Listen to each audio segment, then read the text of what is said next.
Inter 2, Sassuolo 1.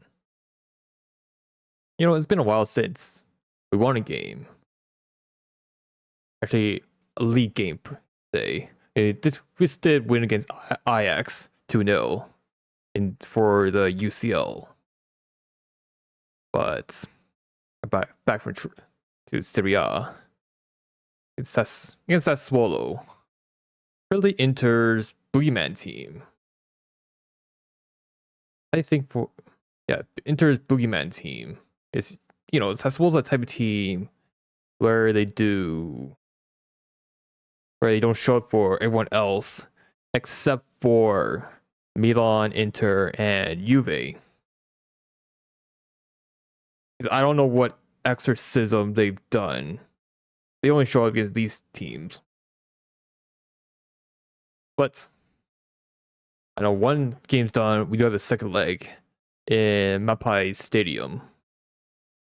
I know shots wise 20-9, 6-5, more possession.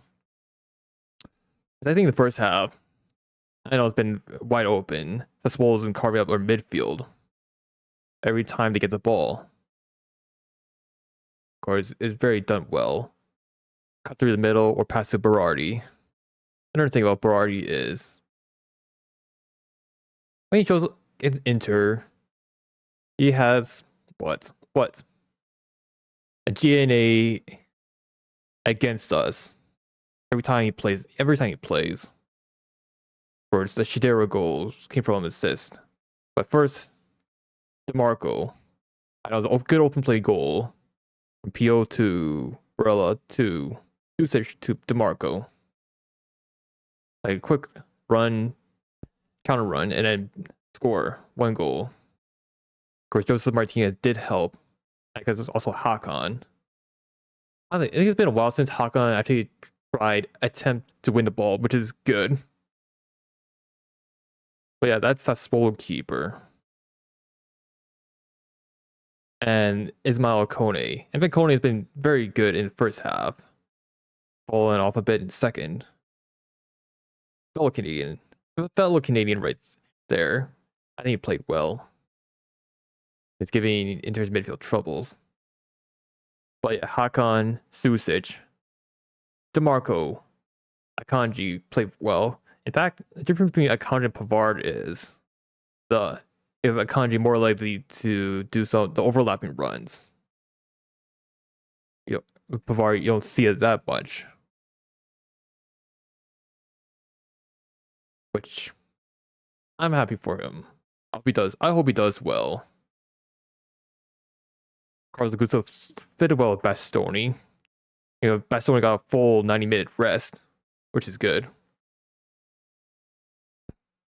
I think that for Bastoni, the only time he gets rested, he gets subbed off, and then we just concede. But Carlos Augusto, I think he's my man of the match. Of course, Susic, DeMarco, Akanji, Hakan, very standout. There's the first half. Of course, second half. I don't think Sassuolo didn't get much of the ball, except for the last 10 minutes. The second half, a lot more controlled, more relaxed. We have more shorter passes, to the point where I don't think Sassuolo even controlled the game. Because bailed by their keeper. If it weren't for, I think the keeper is Muric. If it weren't for him, it would have been 3-4 Inter.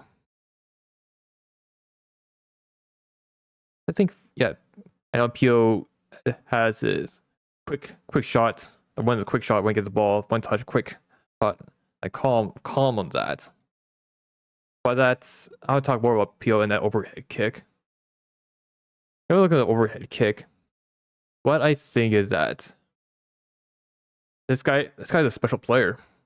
I know that he didn't score or whatever, but I think he played well. Didn't score, but overhead kick. Maybe that score would have been similar to what Zlatan, I believe. Because I know Pio is like what 6'3". I don't know many if he's that acrobatic for the ball. I this is just rare. It's rare for me. You don't see it that often. A player being this acrobatic while being tall. Usually the short people. Because you're shorter in football. You're more. I think it's more likely to have a lower center of gravity, which makes it easier to dribble. Of course, very tall, you can actually win the ball in the air easier, or under keeper, easier to get a good save. But yeah, there's really standouts, a few average, not so standouts. No, like like not much of a stinker. But Pio, he's going to be this acrobatic. Basically a target. Plays as a target man. Acrobatic, target man. You don't see those type of players being this acrobatic while being tall. You're short, more late, center of gravity, easier to dribble. If you're a keeper, it's better to be tall. And all this, you can be, yeah, it's quite rare. Yes, you can be tall and be acrobatic, short, and win the ball in the air. But yes, a second goal. I think it's came from, yeah, and also deflected shot by Carlos Augusto. But maybe a miscommunication right there for the keeper. 2-0. But I don't know why, but let's hold first goal. Okay, we might. Seems like a type of goal where Inter would concede. Complacency. His last 10 minutes, it seems like scrappy defending. Of course, we would like the true actual DM so that we don't sleep. Because the midfield's defensive work rate is worrying. Now the first goal is how got the first goal. Of course, the Berardi getting something. Be careful about that. Of course, Joseph isn't going to save that. He's not going to save that. And the Shadiro's goal, it's been very scrappy for me. But I'd say it's above average performance. I'm happy of that. Now, onto the match ratings. I've go through every individual player. Match ratings out of 6, actually out of 10, 6 being the average. All right, Joseph, I would give him 6.5. He's letting Carlo and Akanji really stand out. Because good saves, actually 2 great saves, and distribution's been very, very good. 6.5. I'll give him 7. I think the 2 crucial saves. Carlos Augusto, I'll give him 8. Yeah, nothing. 8 or 7. 7.5, 8. I somewhere around there. 8 man of the match. Or has been doing the Bastoni role nicely. Like overlapping runs, defending. I don't know if it's been chopped off as an own goal, but still. At Cherby, 6. No, there's nothing much to say. I mean, I really have nothing much to say about Cherby. Need to get fleeced. Yeah, he gets spun over for once. Akanji 7. Now that's an actual good. That would have been Akanji's true debut. You can see what he can actually do. Overlapping run. Yeah, the difference between Pavard and Kanji is with Kanji more like to more overlapping runs. You actually build up from him. So you can be distribution wise, you can either build from Bastone Carlos Augusto, or Kanji, and maybe Bisek. Hakan 7, very standouts.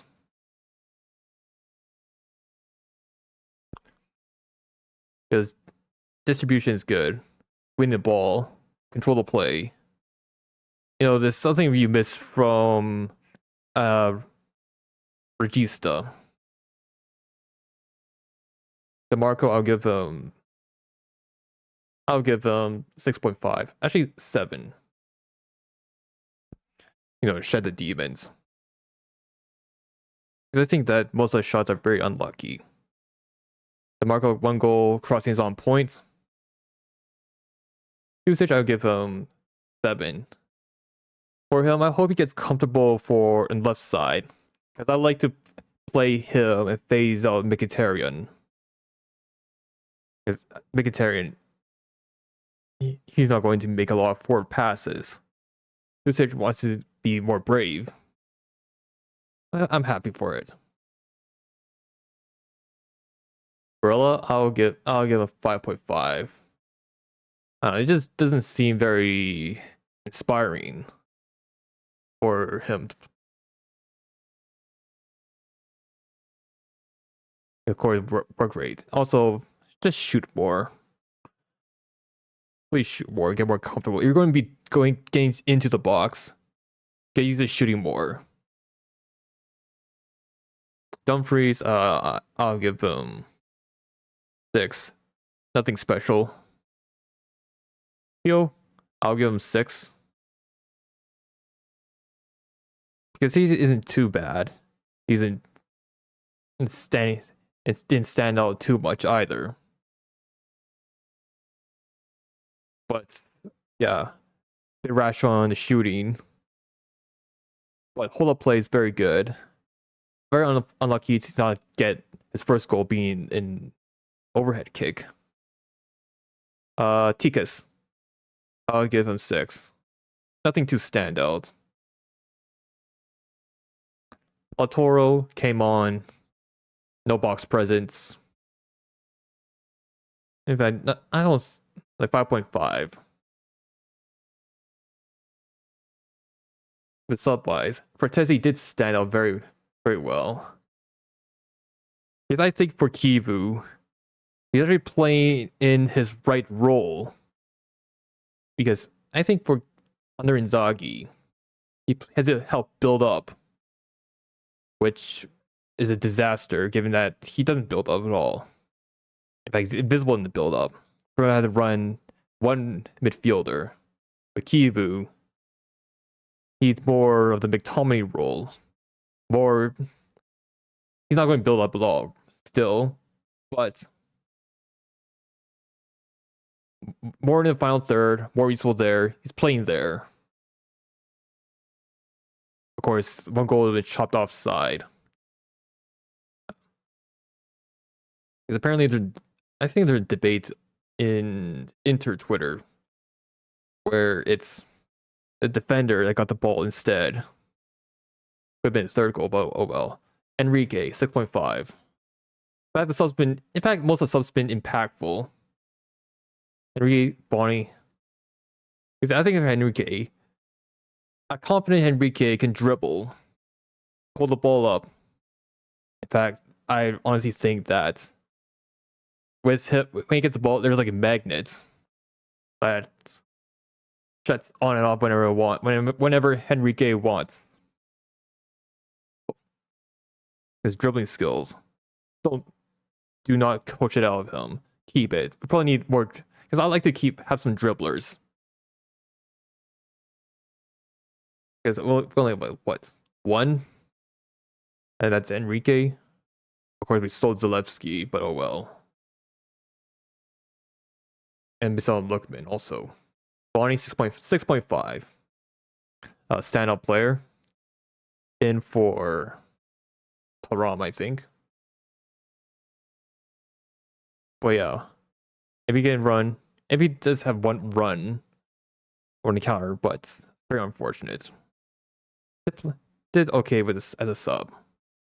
All right, I know that we only have 6 points in 4 games, but it's early in the season. Yeah, that's what I'm gonna say. You're early in the season. We can see the table shape up later. I think around November, the table will start shaping up and see how it will go. All right, I guess I'll see you guys later. Bye, everyone. Don't forget to like, subscribe, the usual YouTube stuff. Bye, everyone. See you soon.